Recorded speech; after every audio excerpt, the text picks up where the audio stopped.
Power Hour, a storied history where Dave and I were personally together in Washington, D.C.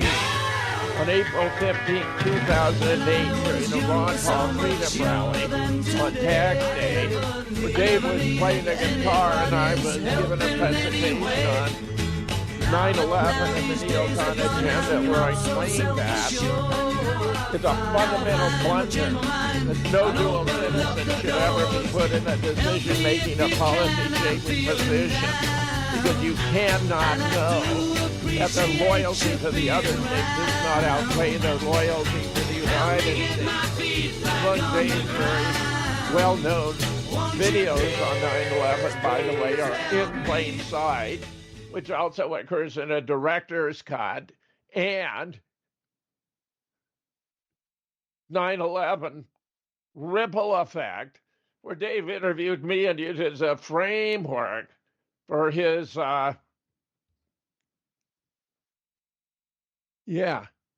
framework for his analysis of what was happening on 9/11. David, just a joy to have you here, my friend.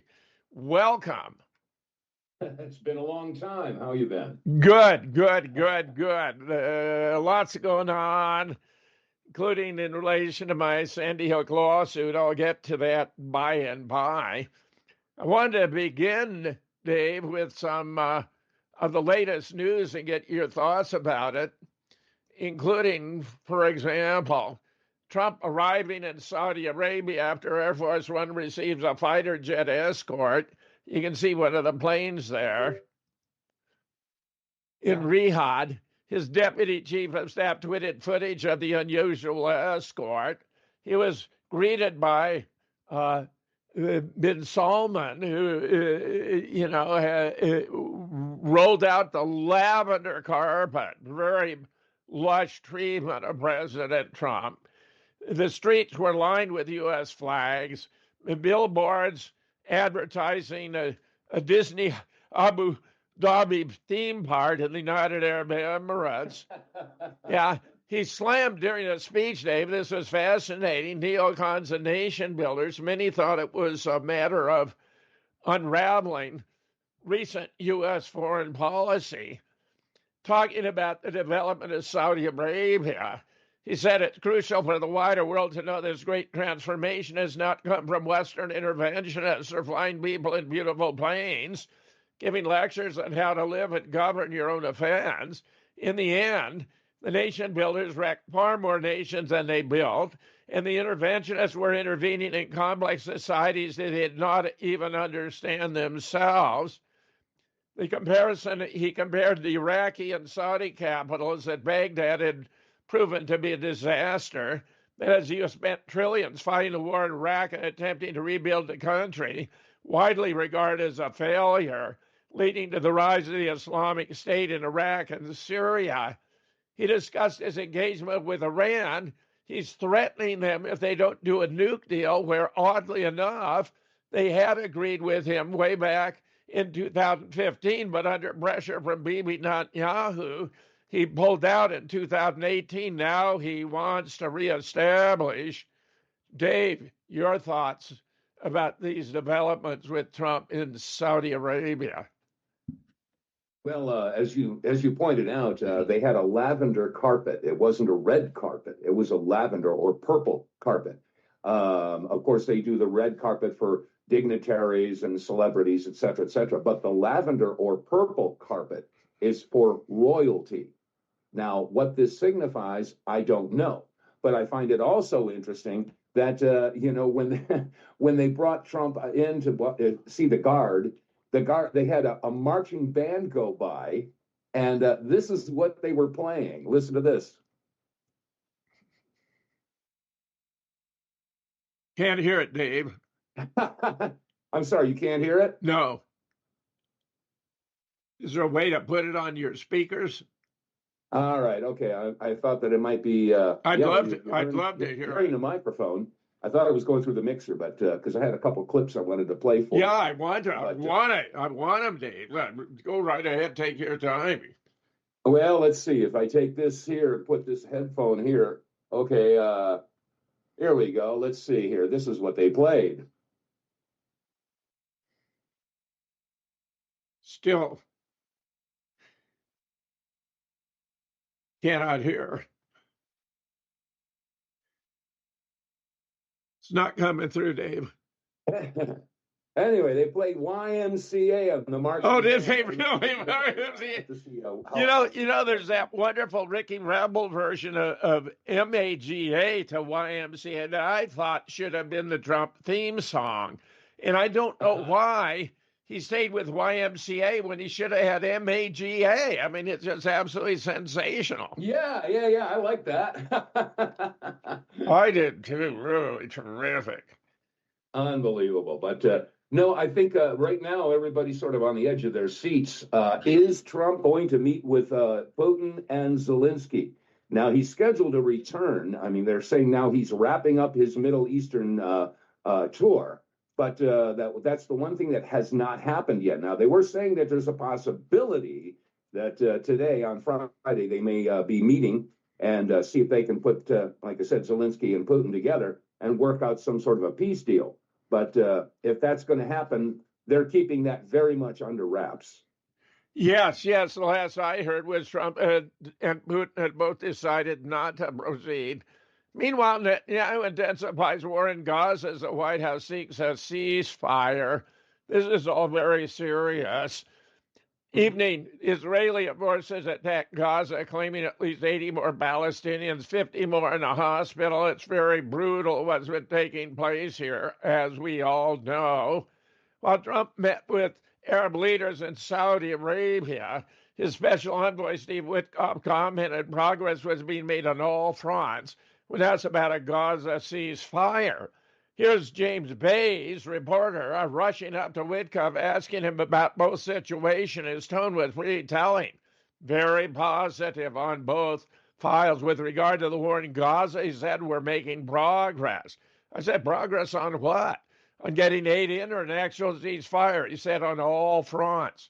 Meanwhile, Trump has said, Dave, he wants the U.S. to take Gaza and turn it into a freedom zone. This is pretty damn bizarre, in my opinion. Here he was arriving in Qatar. Trump called for a U.S. takeover first back in February, said it could be the Riviera of the Middle East. His vision would require ethnic cleansing of the Palestinian population, which he framed as voluntary. Trump planned for escalation in Gaza would involve Israel's plan for escalation in Gaza would involve demolishing remaining buildings and concentrating the population in a tiny area in the south to pressure them to leave. But it's unclear any countries are willing to take a large number of Palestinian refugees or why they would be willing to leave. Netanyahu nevertheless declares the ethnic cleansing of Gaza is, he says, inevitable. Dave, I just don't like that. That's really bad, in my opinion. But of course, it's been obvious this has been his agenda from the beginning. Your thoughts about Gaza and Trump? Well, I think we all know that there are three words that come into play when it comes to how decisions are made in this country, whether it be President Trump or the Congress or the Senate. Those three words are bribery, coercion, and blackmail.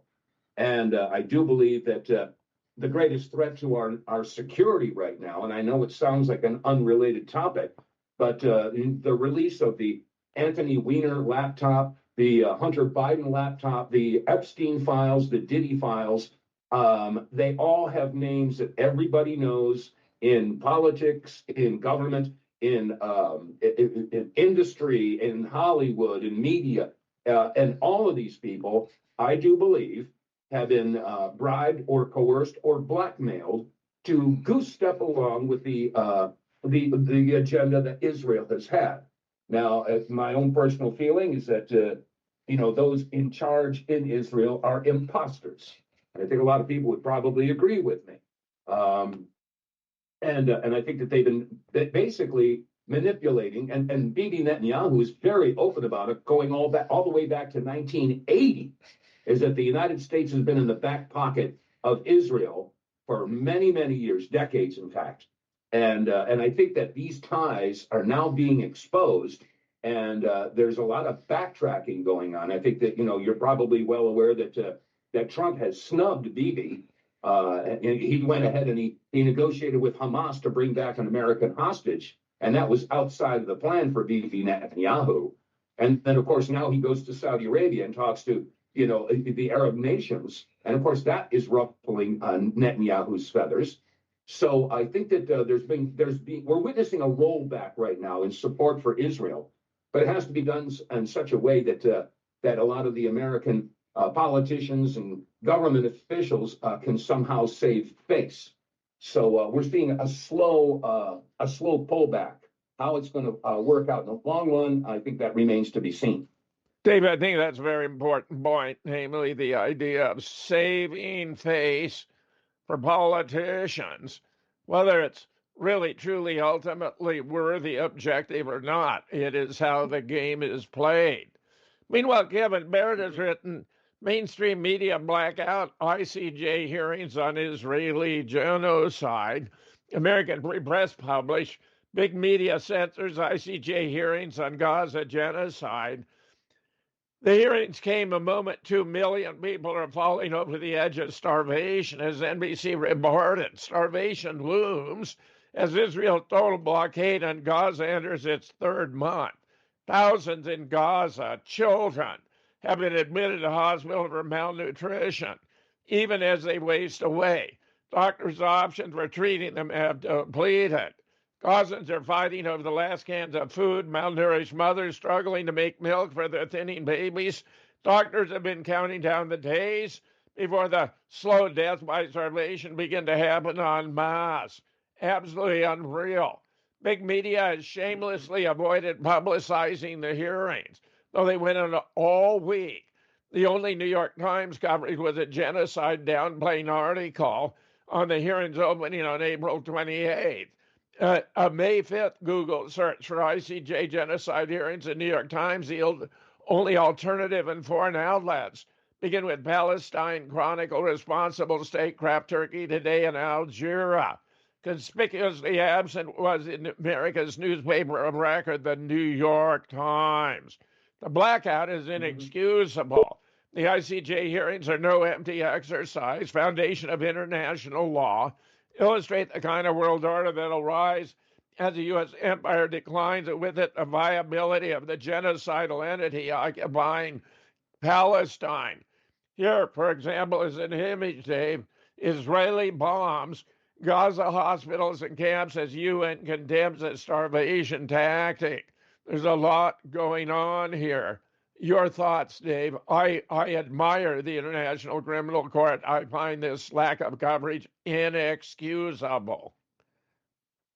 Absolutely, and I don't think it doesn't take a rocket scientist to figure out exactly what's been going on in Gaza. And I would highly recommend people do a little search. There is a documentary out there, and it's available on Rumble. And the title, I'm holding up here on my computer screen here. If you do a search on Rumble, and the name of the documentary is Hamas October 7 attack on Israel was 100% an inside job. Here's the proof. Now, that documentary is, let me see. It's almost an hour long, and it's unbelievable because they have the video footage of the actual October 7th attack and also testimonies from IDF soldiers and people who were involved in the security fence. And they're basically coming out and said, yes, it was allowed to happen. In fact, many of the deaths that were occurred in that attack on October 7th were the result of Israeli tanks firing on their own people. Now, again, there's something called the Hannibal. Well, I'm sorry. Yeah, the Hannibal. That's right. Thank you. And where you attack your own people and blame it on somebody else. Now, we've seen this numerous times. I mean, let's go back to the 9/11 issue, Yes. So the point is that, Netanyahu, of course, the whole goal is to take over for greater Israel, not just Palestine, but the surrounding countries, Syria, Libya. I'm just having tongue-tied here. The point is, though, is that they do have a plan for Palestine. Number one, geological surveys have shown that there are nearly $500 billion worth of oil and natural gas under Palestine and just offshore. So that could not possibly be a motivating factor for them to take Palestine over, could it? And then there's also the Ben Gurion canal plans, which were drawn up in 2000.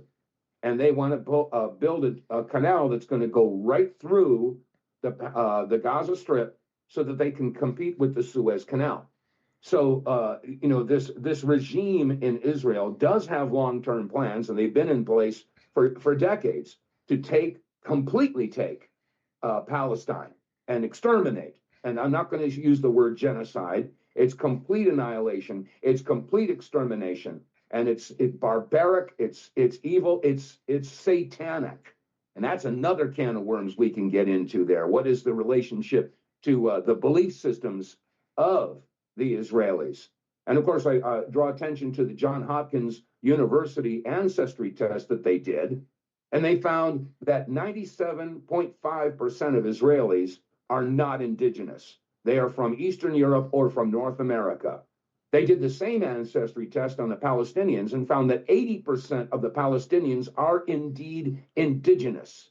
They are the Semites. Yes. So that makes Israel anti-Semitic. Yes. So I mean, everything is backwards. Everything is upside down. The subterfuge, the propaganda, the absolute flat-out lies that have been fed to the American people and indeed the rest of the world have been going on for several generations. And I'm well documented and on the record for screaming about this 30 flaming years ago. Yes, You're familiar with my background. I have 3 albums of politically incorrect, in your face, you lying son of a bitch government music.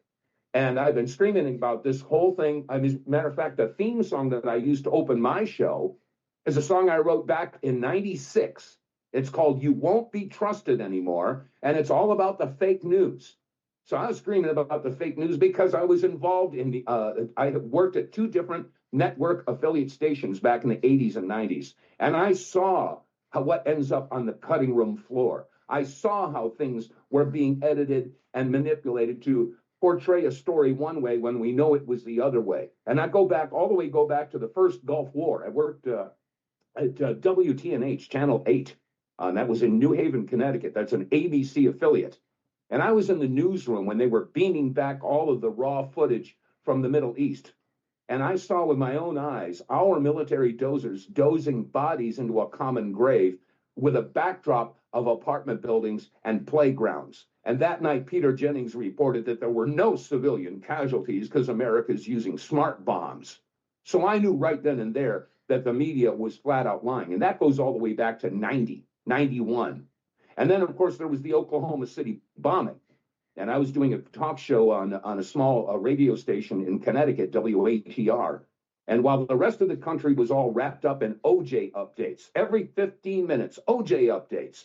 Well, people tuning into my show, I said, if you're looking for an OJ update, turn the dial. I don't want your listenership. We're trying to figure out what happened in Oklahoma City. And come to find out, all of the original broadcasters who were on the scene reported discovering a second bomb in the building. And then they found a third bomb in the building. They retrieved the second bomb from the building. They had military experts basically saying that this is a very sophisticated device and it had to be done by an explosive expert. And I'm not paraphrasing, I'm quoting from the original broadcasts in Oklahoma City in 1995. And then when the feds got there and the networks got there, all of a sudden the story changed. And they said, no, it was a van. A van had a bomb in front. No, it was a U-Haul truck. No, it was a Ryder truck. And everything blew, across the street. No, into the building. I mean, they kept changing the story, and that's to fit their narrative. And then, of course, they brought up Timothy McVeigh and Terry Nichols and, John Doe number 2. That all was a fabrication. And this is what infuriated me and motivated me to become, a talk show host. And that's why I stand by my words that I wrote in the liner notes of my first album. If you become aware of a lie and you do nothing to expose the lie, you become part of the lie. And that's the way I've been living my life ever since. And that's what motivated me to do the documentaries about 9/11. Oh, David, they're sensational. You made such wonderful contribution. General Barton, of course, exposed Oklahoma City as total fraud. There, we have lots of photographs showing they were hauling files out that appear to be related to Bill Clinton's MENA drug trafficking from the Murrah building before they even looked after the victims. There were people still dying, and they were so concerned with hauling them out. I think, therefore, this was largely a Hillary operation. And we know, of course, she has been responsible for many, many deaths, including one recorded on the Anthony Weiner laptop, for she and Huma Abedin tortured and killed a 14-year-old girl. It was disgusting. Hardened cops, New York City cops who watched this, were reduced to tears and said not even Hillary's most ardent supporters will be able to forgive her. But Dave, nothing has come of it. I believe Hillary has a very high security clearance that makes her virtually untouchable. Right, that's right. And I didn't mean to grab the steering wheel and take us down. Oh, I loved it. Because the same methodology, the same subterfuge, I mean, you can pull up any one of these events that you want to, the same methodology is being used to manipulate not just the American people, but the people of the world to accept this extermination of people over in the Gaza Strip. I mean, they just, they say that history is written by those who hang the heroes. Well, we're watching the heroes being hung right now. And I don't want to be misunderstood. I'm not here to promote Islam or, we have some issues with the extremists, the Muslim extremists. But then again, we also have some issues with the Israeli extremists. And I don't think that there's any doubt in my mind that, again, those that are in charge in Israel, they wrap themselves in the flag with the Star of David, which is actually the Star of Remphan. But that's another issue altogether. And so, I mean, as I recall, the original flag for Israel did not have a star on it. It had a menorah. So somewhere along the line that changed. And the point is that they have wrapped themselves in the protective flag of Judaism. And God forbid anybody should say anything critical about Israel, because immediately they're going to go anti-Semite, anti-Jew hater, all these protests that are going on all over the country to support the Palestinian cause. It's not that they're pro-Hamas. It's not that they're pro-terrorists. Of course, that's the way the media is portraying it. And it's not just the mainstream media, ABC, NBC, CBS, CNN, MSNBC, Fox. They're all doing it. But you know what else?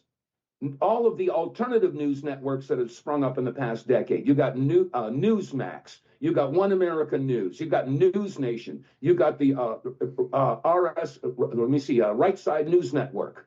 All of them supposedly telling you the truth. All of them supposedly on the conservative side, and every single one of them is still parroting the same BS that if you protest against Israel, you hate Jews and you're an anti-Semite. That is absolute bull crap. And this is why I have nothing but contempt for every single one of these networks. Oh, David, I could not agree more. You're spot on, my friend. Absolutely spot on.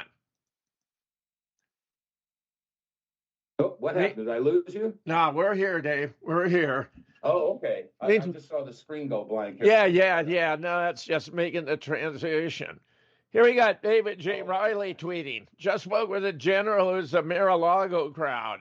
He said AIPAC is getting shut out of the Trump admin, confirming Walz was trying to undermine Trump by working with Netanyahu that was planning to attack Iran. And he's hopeful the U.S. will decouple from Mossad and MI6. Huge. Meanwhile, Trump rift with Bibi may be irreconcilable. That would be a nightmare scenario from the perspective of Israeli interests. A report circulated last week arguing Trump cut off all direct contact with Bibi after feeling manipulated. The larger context actually suggests it may be true. For starters, there was bad blood in late 2020 when Trump felt betrayed when Bibi recognized Biden's electoral victory while Trump was still challenging it in the courts. And of course, the step to that election was staggering. It's a very personal issue for him, seeing he continues to insist he won, and he's right. More recently, Bibi was pressuring him to bomb Iran, which Trump doesn't want to do, since a large-scale war in West Asia would offset his planned pivot back to Asia to contain China. Thus, Trump reportedly dismissed former National Security Advisor Walls due to him coordinating too closely with Israel about bombing Iran. It's also relevant that Israel was caught off guard by U.S. resuming talks with Iran against any agreement.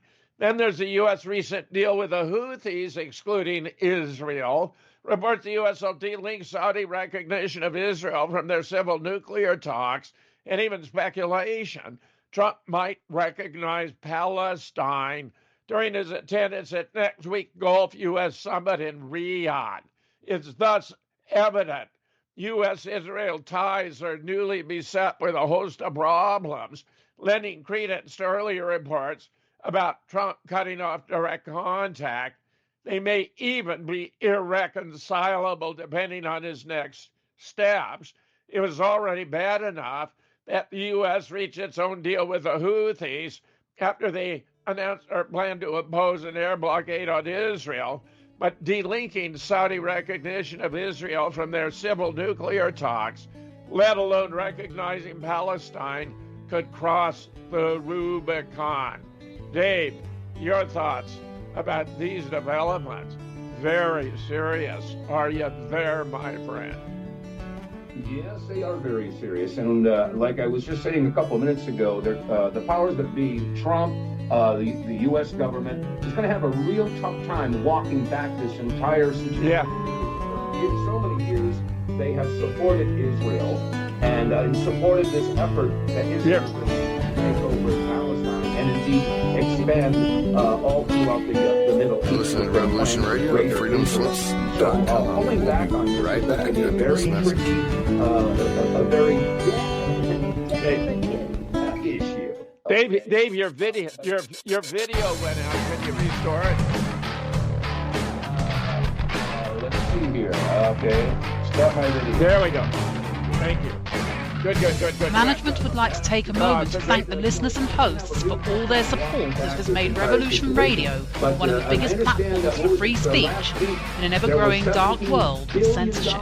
Unfortunately, this platform for free speech has never been free. We need the support of the people. It is the people like you, yes, you, that keeps the station in the front lines of the battle against tyranny and oppression. Please help support Revolution Radio so free speech will not be silenced in a world that seems to be going deaf to the real truth. With your support, we will be able to become an even bigger pillar of light in a dark world. Revolution Radio, freedomslips.com, the #1 listener-supported radio station on the planet. Revolution Radio. And he wanted them to register under FARA, the Foreign Agency Registration Act. Yes. And of course, that was about 4 months before he got offed. Yeah. And so, that was something that the Israelis absolutely did not want to do, because that would be a measure of control, and they don't want to be controlled. So anyway, they took out JFK, whoever, the big quote-unquote they, and they changed their name to AIPAC. Yes.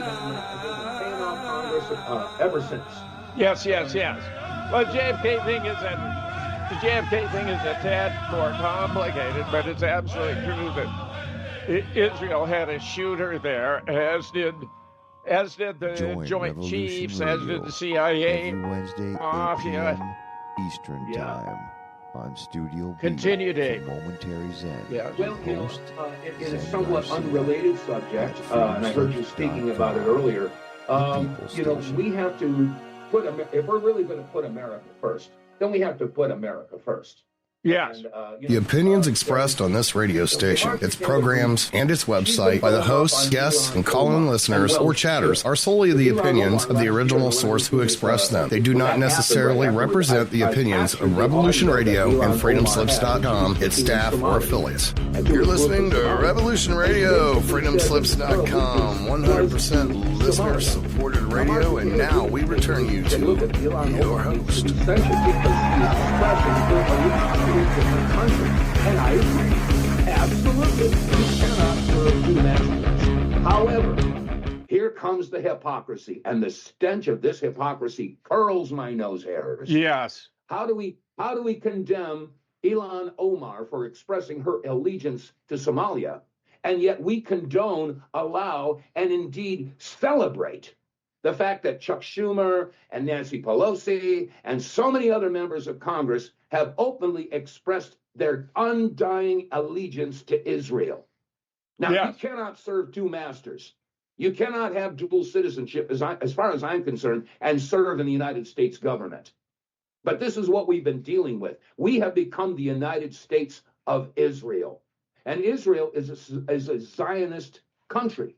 Now, a lot of people are very confused about Zionism versus Judaism. Now, Judaism is a religion. Zionism is political dogma. I mean, we're not talking apples and oranges. We're talking apples and crescent wrenches. It's completely different. Now, what is Zionism? Zionism is the political belief that you have one particular ethnic group or racial group that lives in a country. Now, this is what Zionism is. So let's apply this. What if? Here comes a big what if. What if we had the United Zionist States of America? So we're going to take California, and we'll call that the Zionist Catholic state of California. So if you're Catholic, you get to go to California and pick any home you want. Anyone who lives there has to get the hell out, leave everything behind, and if you don't like it, they get to kill you. That's what Zionism is. And so we're going to have the Zionist Protestant state of Oregon. So if you're Protestant, you get to go to Oregon, and anybody who's not Protestant, you have to vacate the premises, and if you refuse to do so, they get to kill you. And we'll have a Zionist state of New York for the LGBTQ. I mean, this is what Zionism is. This is insanity. And yet we have been programmed to believe that this is okay, man. This because they're Jews and they have to have a homeland. And besides, God said that they were going to have their own country. Well, let's not forget the word Israel. That was assigned to Jacob. Jacob had a big fight with God, and God says, from henceforth you will be known as Israel. So Jacob had 12 sons, and those are the 12 tribes of Israel. So Israel is a people. It always was a people who kept their contract with God. I mean, I'm not going to get all, I'm not going to proselytize or get all religious, but that's where the origin of the word Israel came from. Israel was never a country. Israel is a people. But this has been twisted and massaged and manipulated over the years, so it has a completely different meaning. So now we have this Zionist state of Israel, and somehow the people of the world came to accept this. I'm sorry. It is unacceptable to have a country that is exclusive for one particular group, especially when they claim to be a democratic country. It doesn't work. It's absolutely bass-ackwards. David, sorry about that rant. No, God, I loved it. I thought you were spot on. As Trump's unexpected reconciliation with Zelensky shows, there's always a chance our tensions could be overcome. For that to happen, however, Bibi would likely have to give Trump something of equivalent strategic value to Zelensky's minerals deal. It's unclear what that might be, and it could come too late to stop the U.S. from delinking Saudi recognition of Israel from their civil nuclear talks or recognizing Palestine. But Bibi would do well to make Trump a peace offering pronto. Get this now, rather fascinating, Dave. Tulsi Gabbard calls for James Comey to be put behind bars over Trump assassination post. It's stunning. Comey posted a cryptic message It came out in seashells, 8647. Cool shell formation on my beach walk. 86, of course, means take out or assassinate. 47, Trump's number as president. So this clearly was a message to assassinate Trump that he called cool. I posted earlier a picture of some shells I saw on the beach walk, which I assume was a political message. I didn't realize some associated those numbers with violence. This is idiotic for him to make this pathetic excuse. Tulsi, however, has called for him to be put behind bars. FBI, DHS, and Secret Service are investigating former FBI Director James Comey over his Trump assassination social media post. We are aware of the recent social media post by former Director Comey at President Trump. We are in communication with Secret Service and Director Curran. Primary jurisdiction with SS. We, the FBI, will provide all necessary support. Dave, I mean, that's really rather fascinating, do you not think? Now, that I was able to hear for whatever reason, Dave. Go right ahead. I'm sorry, I missed that last part. The audio dropped out for a second, and I missed that last. It's just that, Comey put up this photo. You saw the image of the seashells, 8647, which implies assassinate Trump. It's bad.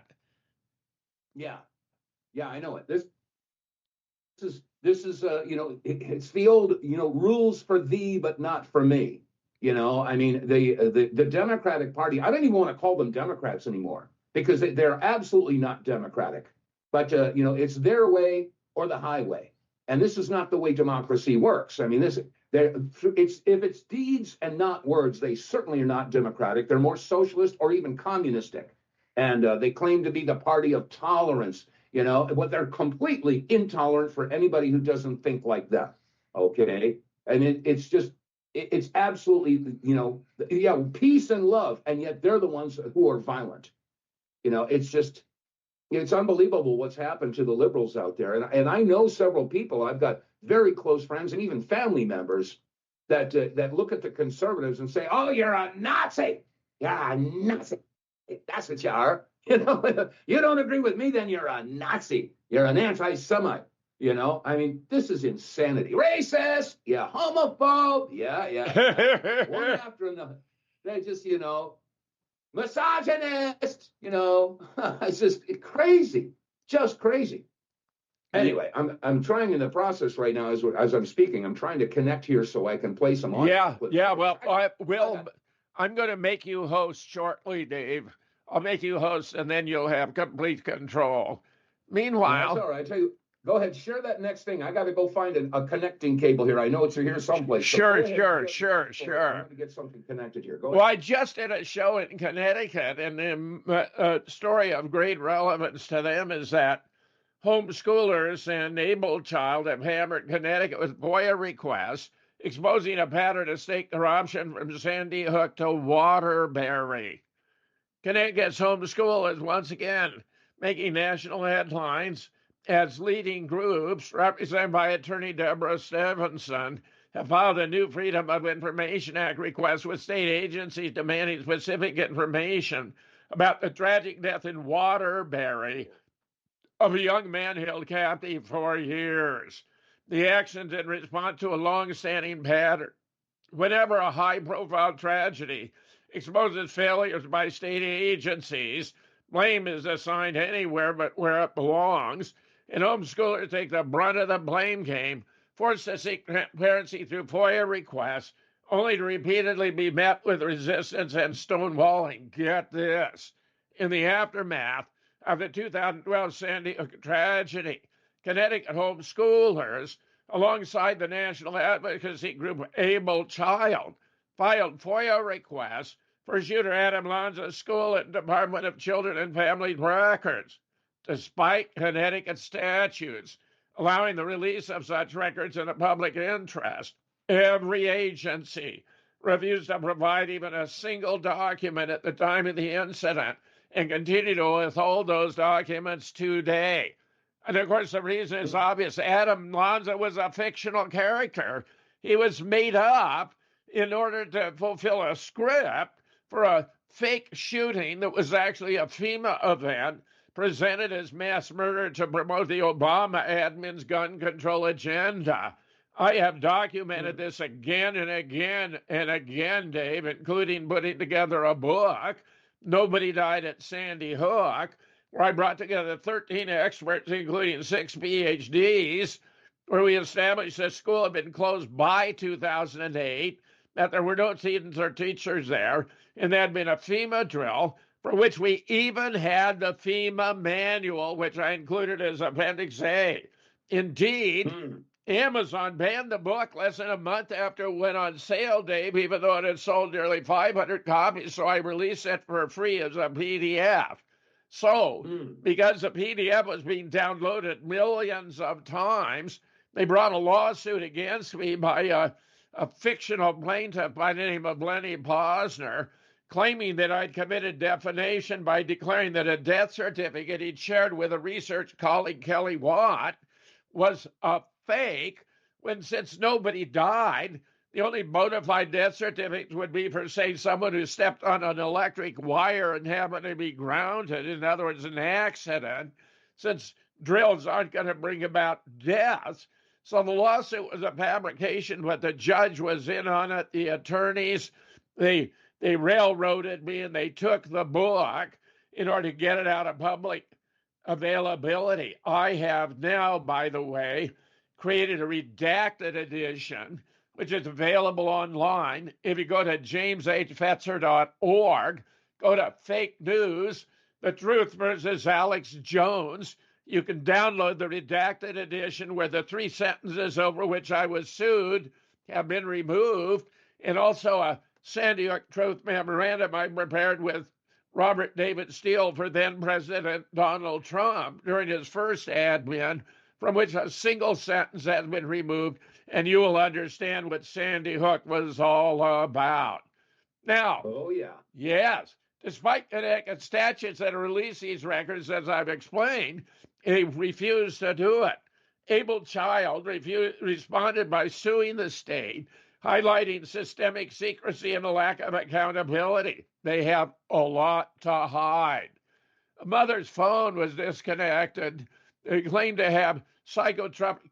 Recently, Able Child achieved a major victory in Tennessee, where landmark legislation requires toxicology testing for psychotropic drugs in deceased mass shooters, which are virtually all of them fake, and mandates public disclosure of relevant drug histories.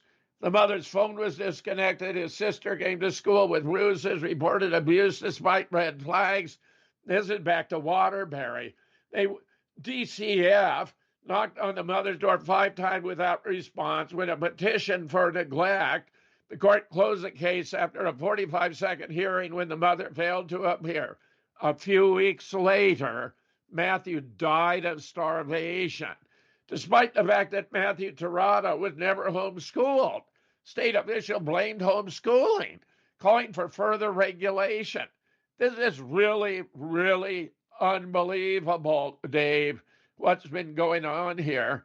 Blaming homeschoolers. And honestly, I think the kids who are homeschooled are getting a better education than those in public by and large. Though we have here in Wisconsin, in an adjacent community, Verona, they have an outstanding public school system. I'm just happy to report. Dave, your thoughts? Well, I'm sure we all aware that Alex Jones took a lot of heat on this as well. And words do have meaning. And in this particular situation, of course, Alex Jones was calling the whole Sandy Hook issue a hoax. A hoax. I contend that it was a false flag. Okay, it's a big difference between a hoax and a false flag. Now, unfortunately, I'll have to agree to disagree with you on a couple of things. Because when I first started my talk show career, I was on WATR AM 1320 in Waterbury, Connecticut. Okay, so that's my old stomping grounds. I lived in Connecticut. And like I said earlier, I was a staff announcer for WTNH Channel 8 in New Haven. which is an ABC affiliate. And then I was also working after WTNH, I went to WFSB, Channel 3 in Hartford. So, I mean, this is my old stomping grounds. So, and I do know people who do know folks who were involved in that whole mess with the shooting. So I do believe that this was a false flag, just like, like the 9/11. Now, this is not to say that people didn't die. Of course they died, okay?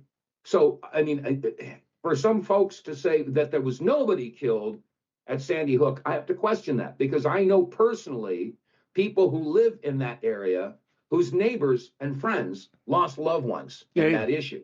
So I can't say that the whole thing was a hoax. I won't use that word. I will call it a false flag. So, I mean, there's a lot to go through. So, I mean, we can agree to disagree on the terminology, but we both know that we're being fed a huge portion of horse hockey here. Dave, so, how we get to the bottom of it, I don't know. Listen, Dave, when I was dragged into court, I was contacted by participants in the event. These were two women who were cast.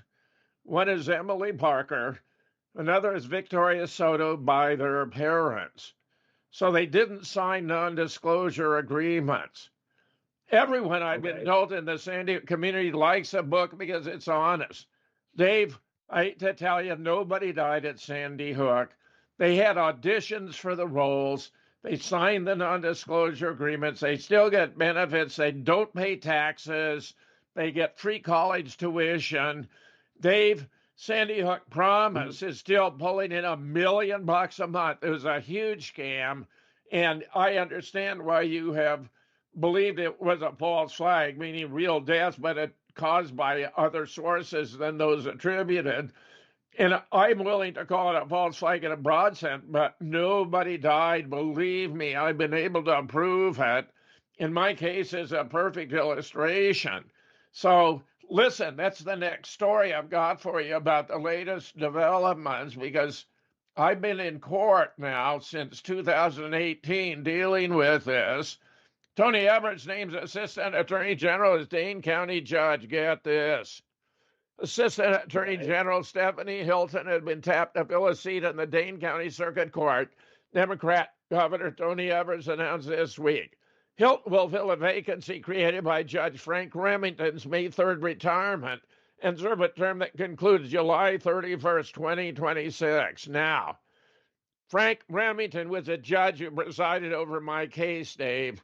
He excluded all my evidence. He wouldn't allow my proof to be admitted so that he could create a situation where there were no disputed facts when virtually every fact in this case was disputed. I had claimed the death certificate of this alleged decedent, Noah Posner, was fake. Well, there eventually were 4 different versions of the death certificate before the court. I had 2 forensic document experts. 2 of them conclude all 4 of those death certificates were fake.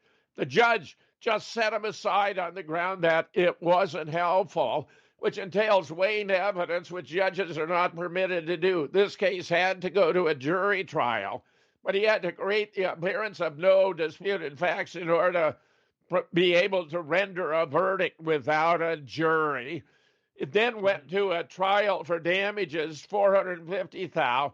Meanwhile, when I protested that the individual come in and testified under the name of Leonard Posner was not the Leonard Posner of Sandy Hook. He was too young and too small. The judge found me in contempt of court and added attorney fees, even though they claimed to be doing this pro bono for, can you imagine, $650,000 more. So I've had a $1.1 million judgment over my head for explaining what actually happened at Sandy Hook. Now the judge retiring on May 3rd, Dave, his term of office didn't expire until 1 August 2030. So he's retiring 5.5 years early. And I'm certain it's because I have 4 appeals pending and an outcome I now regard by virtue of his retirement to be even more likely is that it's going to be reversing the case. He's going to be recused or even removed from the bench. So he chose the alternative of stepping aside. Now, Dave Gahary was my publisher of Nobody Died at Sandy Hook, and he did an interview with me on his ftjmedia.com about this as a big win for Jim Fetzer. Now, Dave does a wonderful job of laying out the evidence because he was there largely until he was convinced by his attorney the case was rigged. So he did an out-of-court settlement. Now, you can get a wonderful review if you go to ftjmedia.com, go to Dave Gahary on the menu bar, and it's about the fourth most recent interview he's done. Meanwhile, you can actually download the book there by going to Fake News, The Truth versus Alex Jones, as I've mentioned. But what's happened is Sandy Hook Promise, which is raking in this $1 million a month, has hired a professional character assassin by the name of Victor Hugo Vaca II to attack me. And would you believe, Dave, if you go to Victor Hugo, Jim Fetzer on BitChute, you're going to find 556 videos, the overwhelming majority of which are attacking me and my colleagues for exposing Sandy Hook as a fraud. It's unbelievable. And anyone who were interested in supporting me, if you go to givesendgo.com funding Fetzer, listen, here's my updated defeating video attacks to defend Sandy Hook truth. Now being massively attacked. This guy has subjected me and several of my colleagues to what may be the greatest assortment of digital harassment and cyberbullying in the history of the internet. Just scan and ask, is this the output of a rational mind or some bizarre vendetta? Victor Hugo, Jim Fetzer on BitChute. He's taken down the Great Debate, 23 April 2025, where I actually debated him for an hour and got him because he admits there he was not commissioned as an ensign and never served on active duty, which means his claims to be a veteran are stolen valor. And he challenged me to prove I'd served as an officer in the Marine Corps, in spite of the fact I showed 3 photographs of me being commissioned at Princeton as a second lieutenant in my whites, me serving as a first lieutenant at the recruit depot in San Diego, and my being promoted to captain in my greens, where my wife and the colonel in charge of the regiment were attaching my bars. My DD-214 has been available, published online since 29 December 2019. The $50,000 challenge. Can Jim Fetzer prove he served in the United States Marine Corps? I think we agree one of us belongs in an asylum. You're welcome to write for more. P.S. for background, see open letter to Victor Hugo Vaca, 18 April 2025. Need your help to defeat these attacks. David's really been stunning. They've been so vicious. He's put out as many as 8 videos in a single day, Dave. Just stunning. Wow. 8. It sounds like the lady doth protest too much. And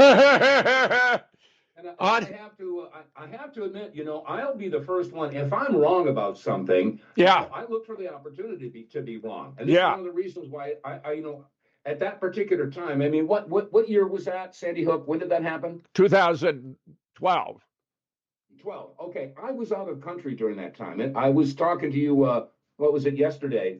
Yes. In 2009, I'm not going to get into my own personal history, but I was done and I left the country. I had an invitation to go down to Argentina for a little while, and that's what I did. So I basically checked out of the whole situation. I gave my middle finger to the Patriot movement. I gave my middle finger to the 9/11 movement because everything was so infiltrated. There's so much subterfuge. And look, I've always been a musician.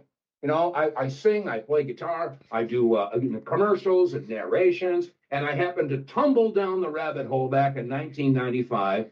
And after nearly 20 years of being an activist, and after over a decade of being a talk show host on the GCN network, and that a whole bunch of personal stuff happened. I left the country and I checked out. So I didn't stay really plugged in with the whole thing with Sandy Hook. It wasn't until I guess it was 7 years ago I came back to the States. But since that time, I've been sitting here watching the wheels go round and round, you know. But so, I mean, it's okay to be wrong once in a while. Of course. I'm with you. If I learned I made a mistake, I seek to correct it. Now, Dave, if you want a summary overview, including my contact with the participants in the event, go to the College of Complexes, Sandy Hook, what we know now that we didn't know then, which is available online. It's on multiple locations, and you'll find a 1 hour summary overview that I think you'll find quite convincing. They provided me with photographs, for example, of Noah, who's supposed to have died at 6, celebrating his 8th birthday. Count the candles on the cake, 8 of them. They sent me the Connecticut FEMA schedule. This is where they showed the Sandy Hook event scheduled as a drill for 13 December 2012 to be presented live as a real event on the 14th, where it was exercise number L366. They even sent a map of how to get from Bridgeport down to Dickinson Drive in Newtown, where the school was located, Dave. And let me note, the FBI Consolidated Crime Report for Connecticut shows for Newtown at the intersection of murders or non-negligent manslaughters in Newtown, the number 0. You know, even the FBI asserts there were no murders in Newtown in 2012, where Sandy Hook is a branch of Newtown, a subdivision. And that remains the case to this very day. So just think how obvious it was. Here I had the FEMA manual for the exercise already in the book. Here I had the FBI Consolidated Crime Report showing murders. I had lots of photographs showing what did and didn't happen there. There was a sign, everyone must check in. Right in the manual, it says everyone must check in with a controller so you can be paid for participating. There was bottled water and pizza at the firehouse.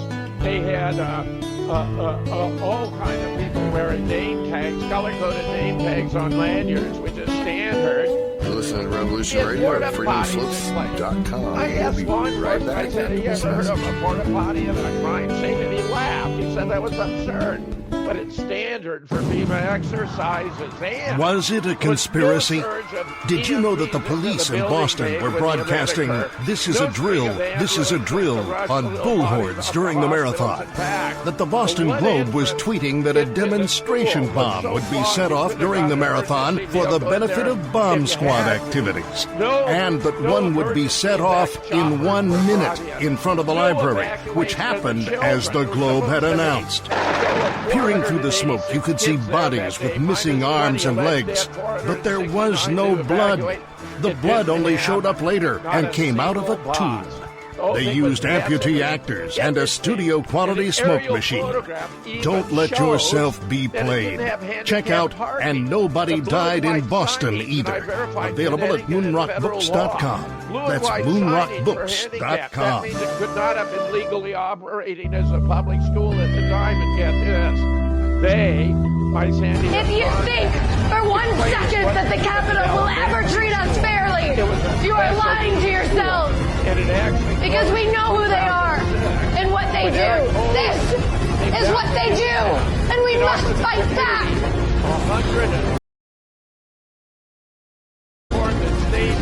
You can torture us and bomb us. Fire is catching. And if we burn, you burn with us. Good evening.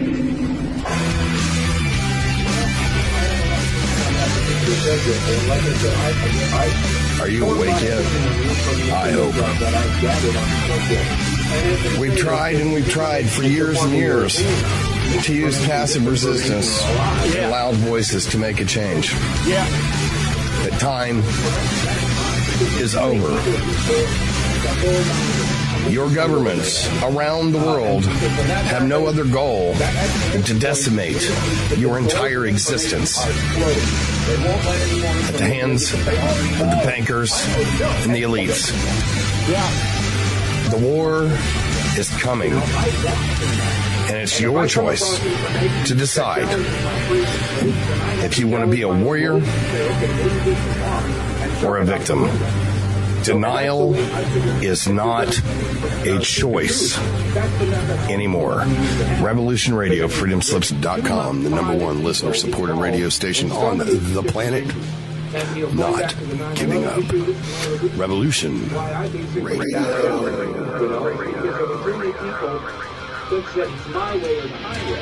And I was saying, okay, well, you got your theory, I got my theory, she's got her theory. Let's all get together, throw our puzzle pieces on the table and figure out this puzzle. You know, if we work together, we can get to this.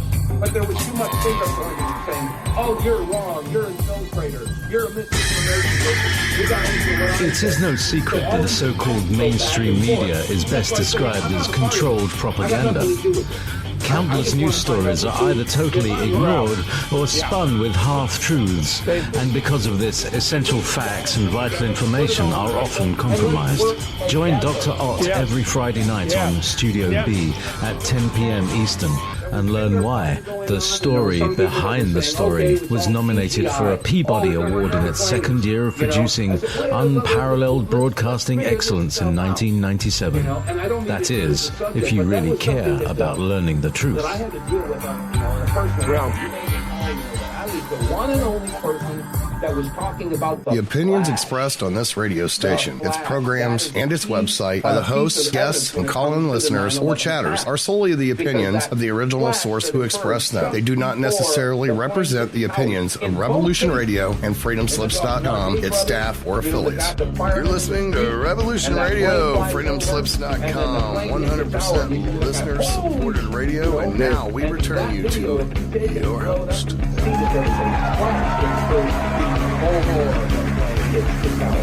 So then we go to the second tower, and we have 4 different angles that show the exact same thing. A flash that occurred before the plane hits. Now, if there were no planes, and if it was all CGI, why would somebody insert a flash into it?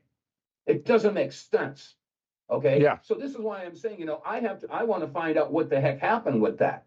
Okay, because I do believe that there were planes. I don't believe that there were planes that we were told. Okay, and then there's some people that that say that all of the video footage was manipulated. I put manipulated footage in there. I got my footage live that was on television. Yeah, and I don't know. I don't know. Maybe there was something that went on. But I want to see the evidence. I have to go by what I saw and the videotapes that I had that were taken from the live broadcast, not just from ABC, NBC, CBS, but WNEW, WPIX, WJAR. All of the local television stations all had the same thing. So, I mean, that's what I base my opinion on. If I'm wrong about something, fine. Let's keep those doors open. Let's keep that question mark over our head. Yeah. But that's the only way we're going to get to the truth. Yeah. We have to swallow our pride, shun our ego, and say, look, I might be wrong about this, but that's where your opportunity to grow is. Dave, yeah. Listen, I've made you host, by the way, so we can now switch to your equipment, and you can show images, whatever you'd like here. Now, I founded Scholars for 9/11 Truth in December of 2005. And Judy Wood and Morgan Reynolds were both members, and it took them 1.5 years to persuade me to look at the plane footage in New York City. Shakesville, it's obvious no plane crash there. In fact, both reporters at the scene said the eerie aspect of the crash scene was there was no sign any plane had crashed there because it hadn't. And at the Pentagon, similarly, you have a hit point. It's about 10 feet high, 17 feet wide. There are damaged cars, burning spools of cable, unbroken windows, no massive pile of aluminum debris from a 100-ton airliner, no bodies, no seats, no luggage, no wings, no tail. In fact, it turns out that an unmanned aerial vehicle, a Global Hawk, appears to have fired a missile into the building, the West Wing, which of course had just been renovated to make it nuclear proof, the only wing. So it was largely bereft of personnel and files, except for those that Rumsfeld had directed me there to investigate the missing $2.3 trillion he'd announced the day before. And they were, when I looked at the casualty list of 125 from the Pentagon and found there were 36 budget analysts, financial experts, accountants, I was stunned and realized he'd had to bring together all the documents and records to take them out to conceal the origin of the missing $2.3 trillion. Now, when you go to New York, Dave, it turns out we have the footage, the Hezer-Connie and the Evan Fairbanks, showing the plane disappearing its entire length in the building in the same number of frames. It passes its entire length through air, which obviously distance equals rate time. Time is impossible unless a massive 500,000 steel and concrete building provides no more resistance to the trajectory of an aircraft in flight than air, which obviously is a physical absurdity. So something is wrong. You're correct about CGI for the following reason. If it were CGI or video compositing where the images had been added after the filming but before the broadcast, there's a 17-second period when that could have happened, we would only have had reports of aircraft from witnesses after the broadcast. But there are about 500 witnesses that report seeing a plane or what they took to be a plane before the impact. Some say large, small, commercial, military, very, very many differences. So the problem becomes how to explain for the appearance of planes when what's going on here is feats that no real plane could perform. And by the way, pilots for 9/11 Truth tracked Flight 93 and discovered it was over Champaign-Urbana after it officially crashed in Shanksville.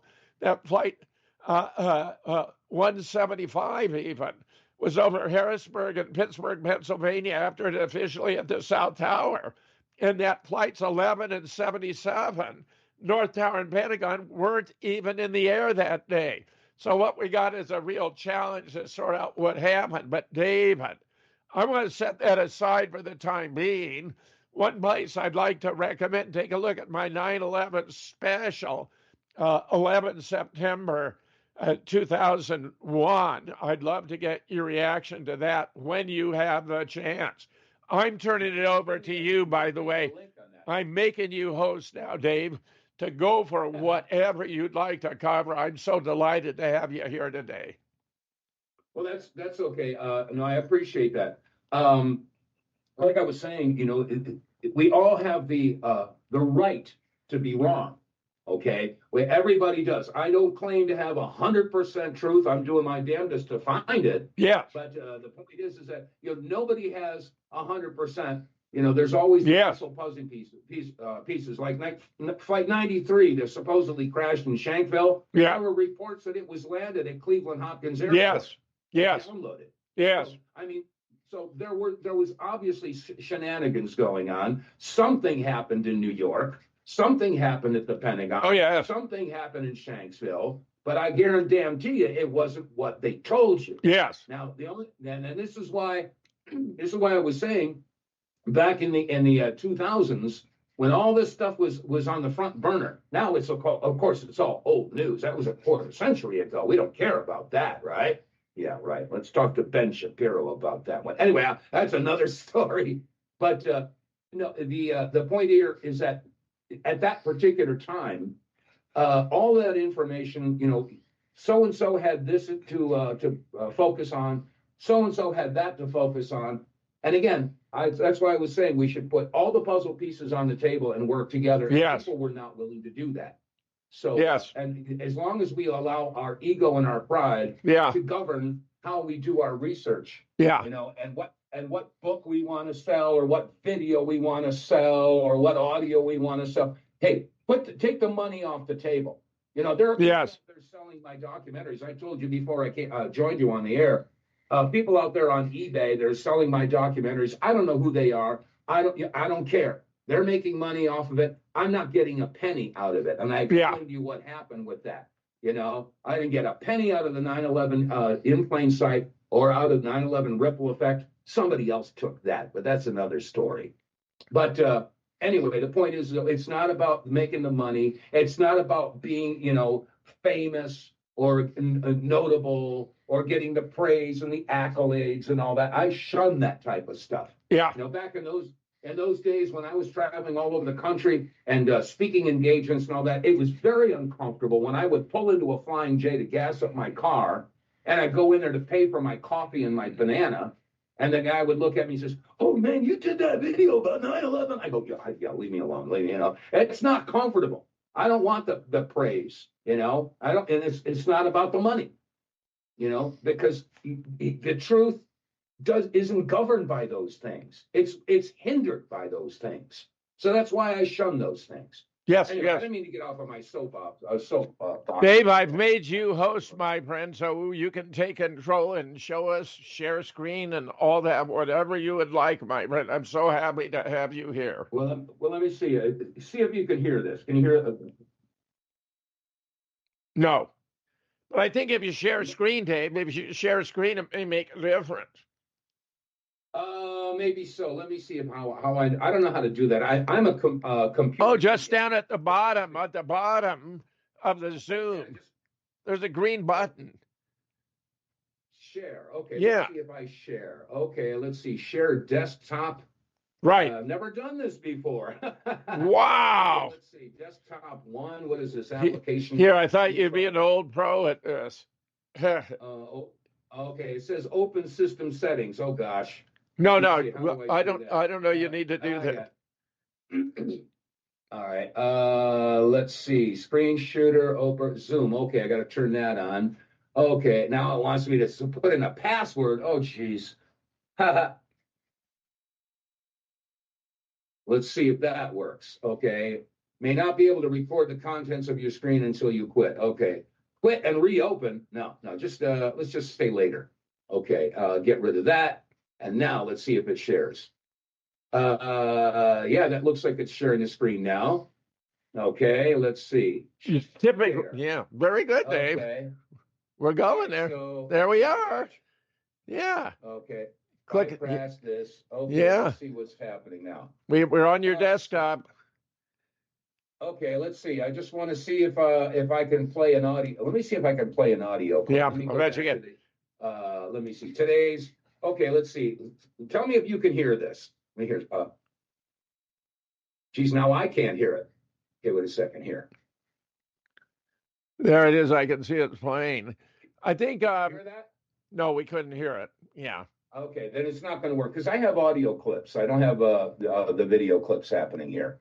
But okay, let's see. How do I undo that? Oh, jeez.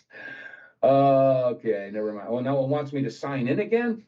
Oh my! Well, God. probably not. This stuff drives me nuts. Yeah, me too. I'm that way too, Dave. Drives me nuts. Oh, Dave. God. Yeah. Get rid of this. Get rid of this. Get rid of this. Get rid of this. Close this. Now, where did that go? Where did the Zoom thing go? Stop share. Yeah, there you go. There we go. Now we're back to where we were. No, forget sharing. I'll resume. I'll retake host then. I could, pull up something online. If you got something online, Dave, you'd like me to pull up, I could do that, I think. No, don't worry about it. We can just well, you just pull up the audio clips on this end.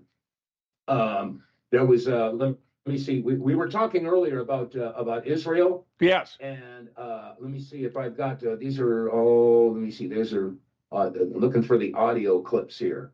Okay, let's see. No, that's that. Okay, I'm working on my end here. Let me see. Can you hear this? Let me see. Yes. Is targeted. Yes. You heard that? Yes. Heard that? Yes. Oh, okay. All right. Very good. Well, yeah, there's something here. I've been really following this whole thing, the exposure, what's been going on with the lipid particles and the spike proteins. Right, the COVID shots. Yeah, mRNA. And, go ahead. And there's something that is extremely vital that we know. Let me see. I'm pulling up my documents. Where the hell are they? Oh, it's over on the other side. I'll tell you what. give a listen to this audio clip. You're going to Sure. hear Robert F. Kennedy. Yes. And he was recorded at a dinner. all Yes. right? And I don't know if you can hear this. The quality is a little bit off, but listen carefully to what he was saying while I get a document. Here it is. COVID-19 is targeted to attack Caucasians and Black people. The people who are most immune are Ashkenazi Jews and Chinese. And we don't know whether it's deliberately targeted that or not, but there are papers out there that show the racial and ethnic differential impact to that. We do know that the Chinese are spending hundreds of millions of dollars developing. I don't know if you can hear clearly. Did you hear that first part? We can hear it fine, Dave. Fine. We can hear it fine. Okay. Now, what he was saying, he said the COVID vaccine, and by the way, I don't like to call it that word because you get blocked. So personally, I call it the hokey pokey thingy dingy. All right. So those people who got the hokey pokey thingy dingy, you have to understand what Kennedy was saying right there. It was designed to attack Caucasians and Black people, and use and leave the Chinese and the Ashkenazi Jews immune. Fascinating. Now, wait a minute. Yeah. Wait a minute. This means that this is weaponized to affect certain ethnic groups. Yes. Now, with that, I have in my hand here, I don't know if you could see the video. It's a document. Yeah. It's called A Revolution in Military Affairs and Conflicts Short of War. Yeah, pull back just a hair, yeah. It was written in 1994 by James Fetzer and Stephen Metz, and it comes from the U.S. Army War College. Now, again, we just heard Robert Kennedy saying that the hokey pokey thingy dingy was designed to target Caucasians and Blacks and leave the Chinese and the Ashkenazi Jews. I'll say it again. The Ashkenazi Jews. Going to leave them out of it, right? Well, here it is on page 9 of this document from 1994. We're talking 31 flaming years ago. Now, this was a scenario. This is sort of like a make-believe, plan on how to create a revolution without firing a shot. Now, I'm going to share this with you. Certain biotechnical weapons considered by some to violate the Biological Warfare Convention, to which the United States is a signatory, also may transgress American values regarding appropriate means. Most Americans would not support the use of a weapon designed to target only a specific racial or ethnic group in anything less than a war for survival of the nation. Could the government and military of this multi-ethnic republic face charges that it was developing or using a weapon targeting Africans, Jews, Koreans, Hispanics, etc.? Would defense against such a charge occupy the attention of policymakers to the detriment of other essential businesses? And even accidental injuries or deaths caused by non-lethal anti-material substances could be politically damaging. So here they're talking about the development of a biotechnical weapon that would target certain racial or ethnic groups. And basically they're condemning it. And so if they were condemning it back in 31 years ago in 1994, and yet now we have RFK saying that this is exactly what happened. Now, whether that's true or not, I haven't seen the documentation.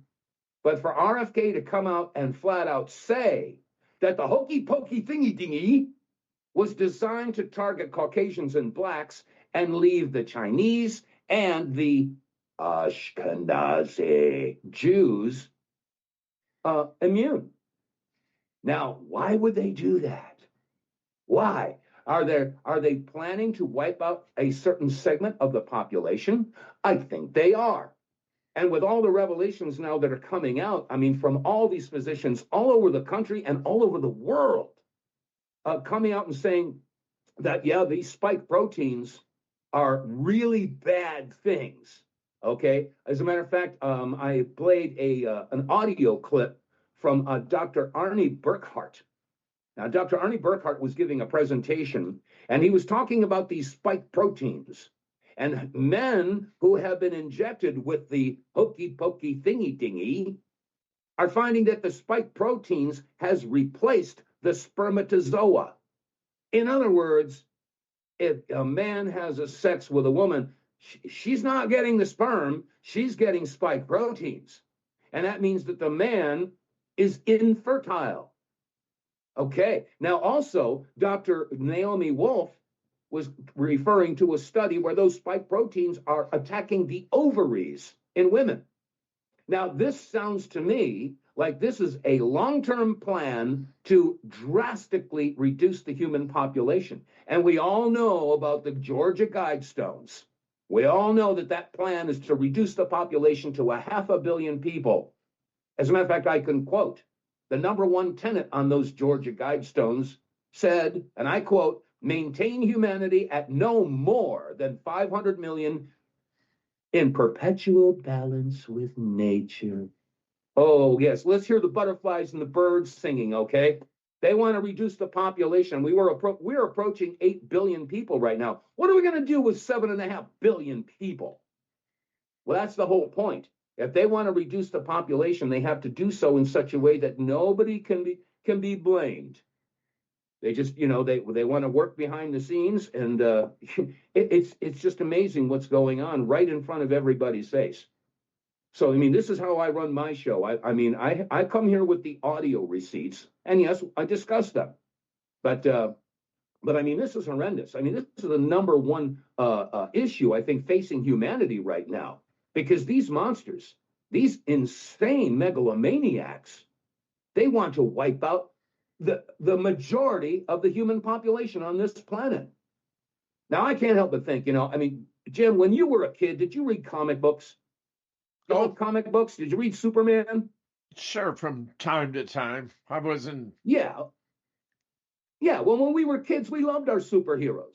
Superman, and Superman had his arch enemy. The supervillain was Lex Luthor. Oh, yeah. And then we had Batman. Batman had supervillains, too. He had the Joker and the Riddler, and he had all these different villains. And then there's Spider-Man. Spider-Man had to go against the Goblin and Doc Ock and the Sandman. So all these superheroes had supervillains to go against. But of course, that's all make-believe. There's no such thing as supervillains, are there? Well, I'm here to tell you that there are supervillains. There's not just a few of them. There's an entire legion of them. We call them globalists. The likes of Klaus Schwab, all these, who I'm talking about, Bill Gates and George Soros and all the people who are involved in the black hats. And they are the supervillains. They are trying to take over the world, and they're damn close to doing it. And I'm telling you, folks, unless humanity starts to stand up and fight these monsters, and I mean literally fight them, because they only understand one thing, and that's brute force.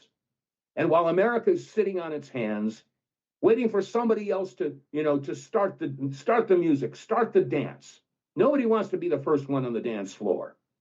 But the bottom line here is that unless humanity, let's just start with the United States, until the people of this country get off their big, fat, pimple-covered butts and get involved, roll up their sleeves, nothing's going to change. It isn't going to change. And we've all been brainwashed. How many times have we heard, oh, I'm only one person, or my vote doesn't count, or what am I gonna do, or my vote doesn't count. I mean, all these are ways to condition the American people and turn them into anatomically incorrect Ken dolls. I got a new drug for you. It's called Grow a Pair. I mean, people are going to have to get off their butts and get involved, roll up their sleeves. Because if this is a government of, by, and for the people, what type of government do you end up with if the people get up and leave the table? If you're sitting at a table with a bunch of cheaters and you say, okay, well, I'm not going to play anymore, and you get up and leave, well, then there are nothing but cheaters at the table. And that's what they've been doing. They've been at the table running things here for generations now, because we're all so enamored with our pro sports and our movies and our TV and our games. I mean, America it's bread and games. It's exactly what it is. And people don't want to talk about politics or world affairs, Oh, that's boring, or that's depressing. That's the mentality, unfortunately, of most Americans. And it's on one level, I can't really blame them, because this is really tough stuff to pay attention to. It's not an easy thing, to look at all this ugliness. But I'm here to tell you that the only way we can defeat the beast is to have the courage to stare it in the eyes. And that's the way unfortunately, that's just the way it is. And most people they don't want to do that. They're too scared, or somehow they feel that they just don't have the power. I can't do it. I'm only one person. My vote doesn't count. Like I said, we've all been conditioned to live with those belief systems. But somehow we have to inspire people to get up off their butts and get involved, because humanity is depending upon it. We are involved in a global spiritual war. And the number one goal of the globalists is, like I said, to reduce the population of this planet drastically. And there's one obstacle, and that's our country. That's the United States. They have to bring us down. And they're using every single tool in their toolbox to do so. Racial division, ethnic division, this and that, somehow, divide and conquer. And then there's all these other distractions, all these other issues to keep people from focusing on the number one issue, which is good versus evil. And if you want to say God versus Satan, fine. But this is what we're dealing with. And the number one thing, if we want to open up that can of worms, we have to address the sex trafficking and the torture of children. Because this is I spent many hours with Ted Gunderson. You remember Ted Gunderson, don't you? Of course. Yeah. Okay. I met Ted back in '95 during the Oklahoma City bombing investigation. And during the years, I don't know if you remember the preparedness expos, in the late 90s, preparing for the, 2001 transfer there. Yeah. But during those years, and then of course after the 9/11 attacks, I was traveling all over the country and speaking engagements, and many, many times Ted Gunderson and I were sharing the podium, and a lot of times we were at the same hotel. So after the event was over, we'd end up in the lounge, having a drink and a bite to eat, and we'd spend hours talking about this stuff. Because in those early days when I was married to Joyce, we were the American Gulf War Veterans Association, and we were traveling around the country. Revolution Radio, freedomslips.com. We'll be right back. In the envelopes with some very sensitive documentation in there. And at one time we had an envelope that had the sub-projects of MKO into it. You want to talk about the kids on the milk carton kids back in the 80s and 90s? You remember them? A lot of those kids were recruited. Management would like to take a moment to thank the listeners and hosts for all their support that has made Revolution Radio one of the biggest platforms for free speech in an ever-growing dark world of censorship. Unfortunately, this platform for free speech has never been free. We need the support of the people. It is the people like you, yes, you, that keeps the station in the front lines of the battle against tyranny and oppression. Please help support Revolution Radio so free speech will not be silenced in a world that seems to be going deaf to the real truth. With your support, we will be able to become an even bigger pillar of light in a dark world. Revolution Radio, freedomslips.com, the number one listener-supported radio station on the planet. Revolution Radio. It doesn't matter what you believe. What matters is what they believe. And they are Satanists.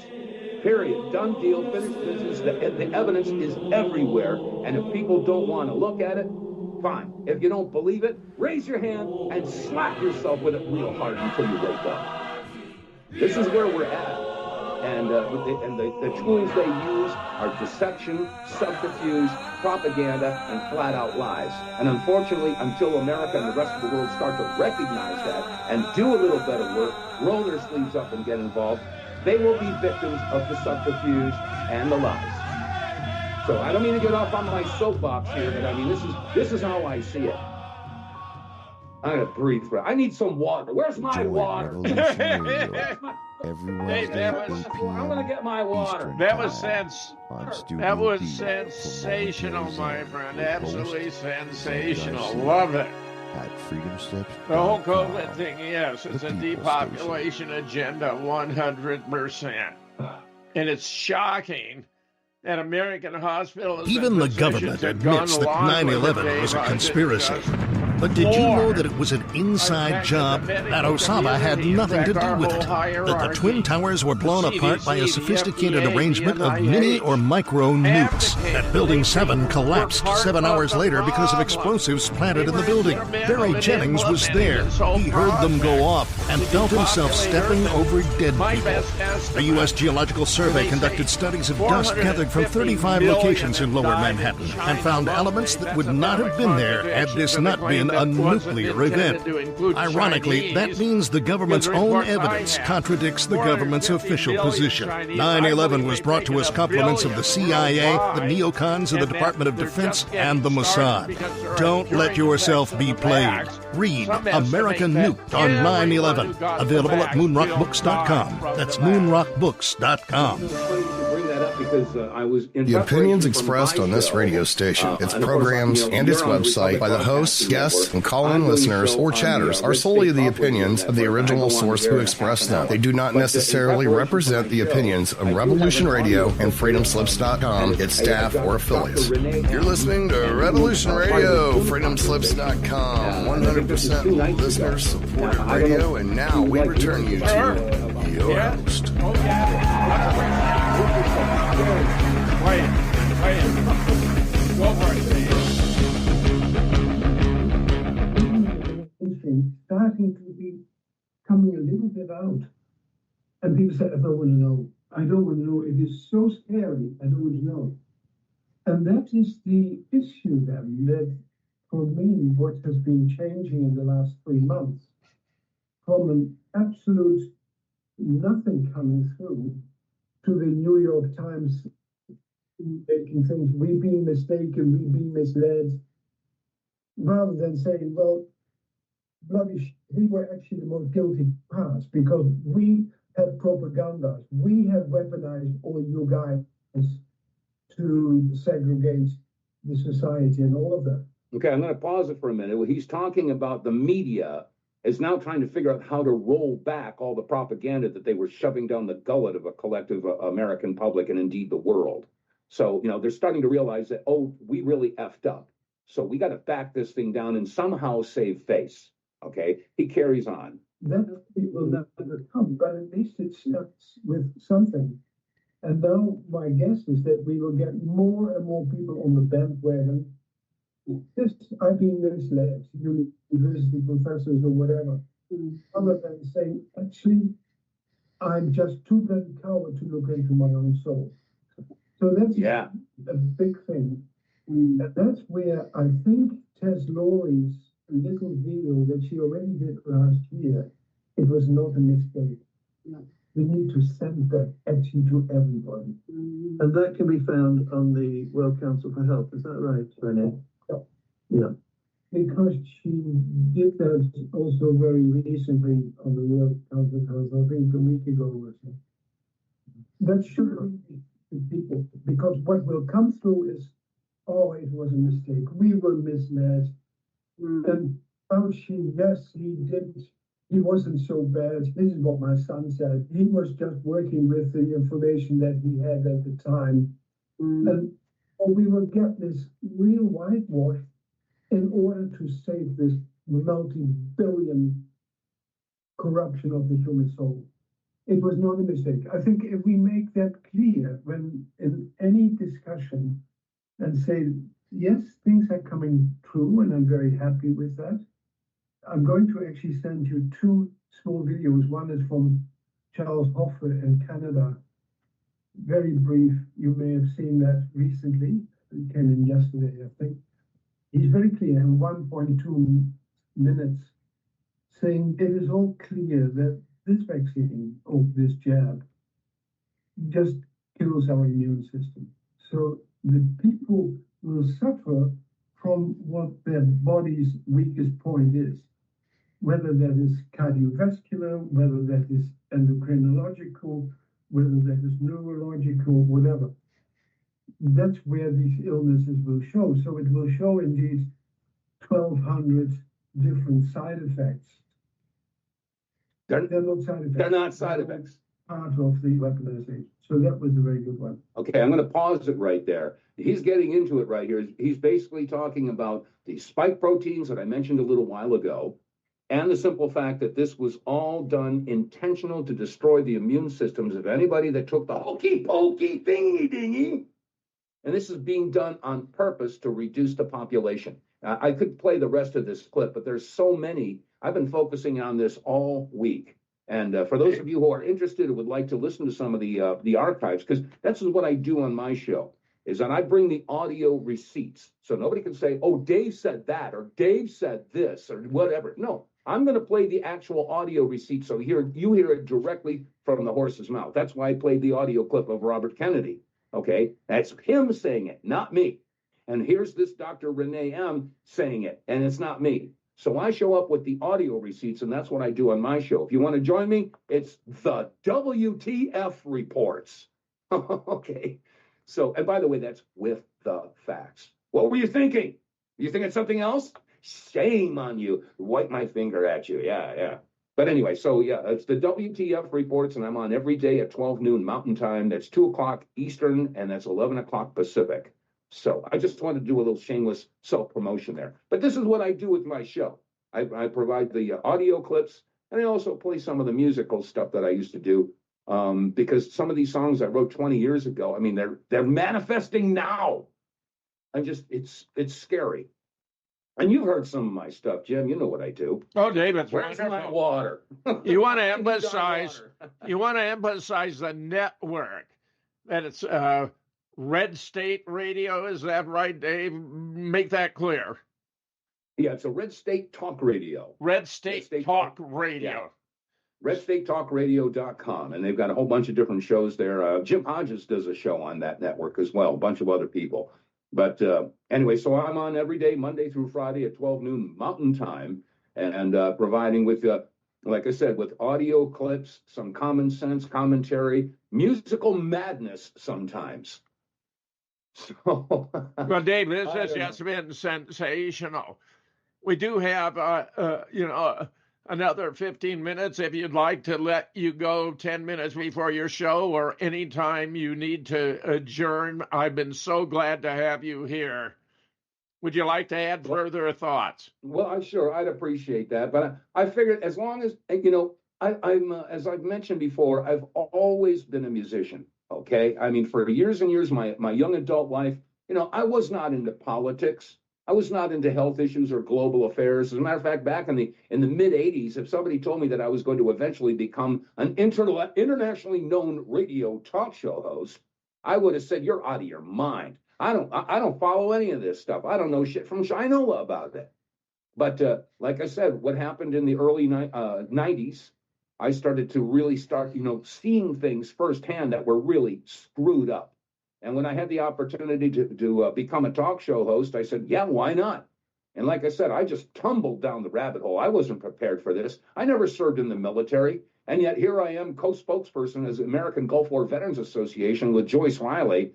And I'm rubbing elbows with military people, high-ranking people, senators, congressmen traveling all over the country and being interviewed. And my God, my life changed big time. And I was not prepared for it.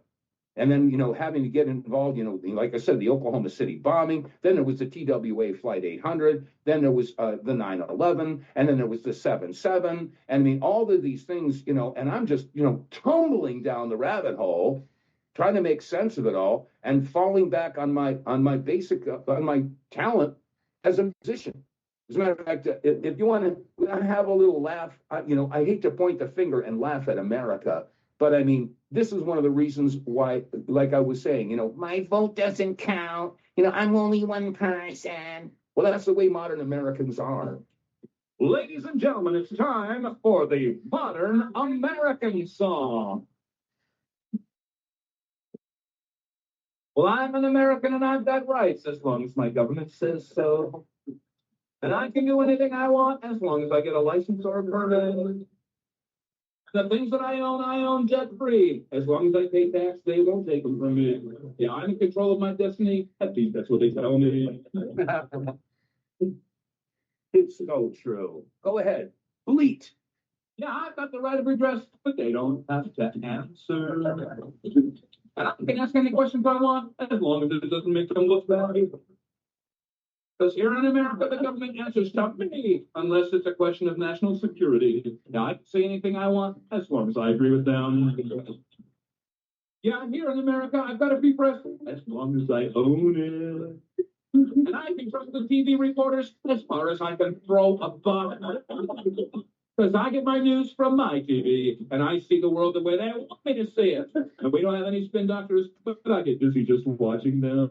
Yeah, that's kind of the play. We don't have any spin doctors, but I get dizzy just watching them. I have such contempt for the mainstream media. I really do. And by the way, if anybody likes politically incorrect, in-your-face, you lying son of a bitch government music, go to YouTube and just type my name in. You'll find access to all of my music. It's all up there, and you can listen to it for free. It's not about the money, folks. It's not about the praise and the accolades. It's about getting the message out there. So anyway, with that, I just wanted to share that with you a little bit. That's nice.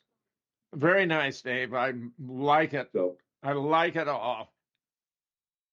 Anyway, yeah. So we'll invite people to come and join me at the WTF reports, and again, the website is don't forget THE, the WTF reports.com, and all the archives are right there. And I hope to share what I've got with you folks. So Dave, anyway, yeah, it's about quarter of, and I do have to prepare for my show. Dave, this has been sensational, my friend.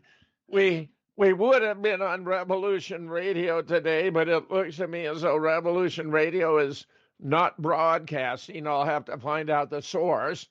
But it's been my joy, my real pleasure to feature Dave Von Kleist here today on the Raw Deal, this 16th day of May, 2025. Dave, I cannot thank you enough, my friend. A real pleasure, and I look forward to having you back again. All right, well, we'll do it. Take some time, and let's see how things transpire over the next couple of weeks, the next couple of months, because I think that we're going to see copious amounts of fecal matter hitting the air circulator on many different fronts. And I've got plenty of popcorn. I'm ready to watch it. Dave, on that note, I thank you, and one and all, spend as much time as you can with your family, your friend, the people you love and care about, because we do not know how much time we have left. Thanks. You got that right. Bye, Dave. Absolutely right. So just stay Recording stopped.